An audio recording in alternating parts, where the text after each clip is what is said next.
My name is Francis Bourgeois, and I've taken on the challenge to travel from the southern coast of England Did your ears pop? to the northern coast of Scotland. We just passed the highest point of the UK network. I'm a railway enthusiast, and I use my social media to share my passion with the world.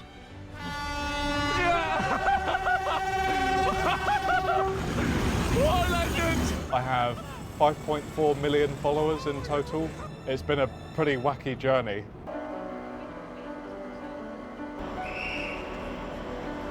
So it's day 3 of our railway adventure across the UK, and we'll be taking this train today to Ribblehead on the Settle and Carlisle line, which in my opinion is one of the most beautiful train journeys in the UK.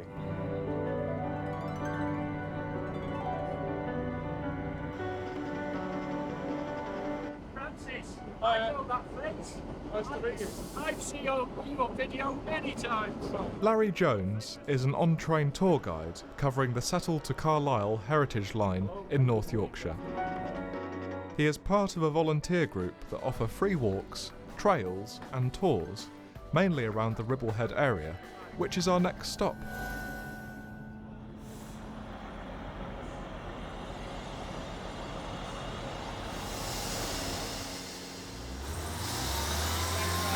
Thank you. Settle, Francis, don't get excited. You're not going to run after it, are you?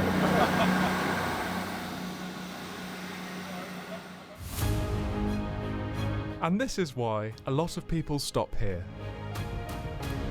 A 15-minute walk from the station and you'll be under this impressive Victorian structure, the Ribblehead Viaduct.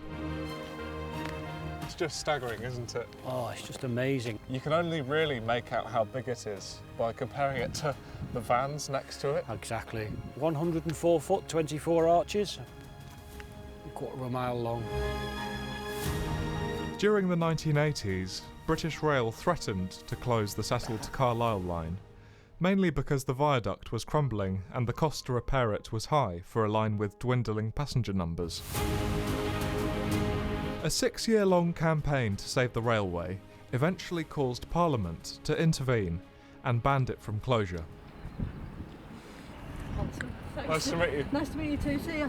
Take care. It's not just the beauty of the line and how splendid all this scenery is.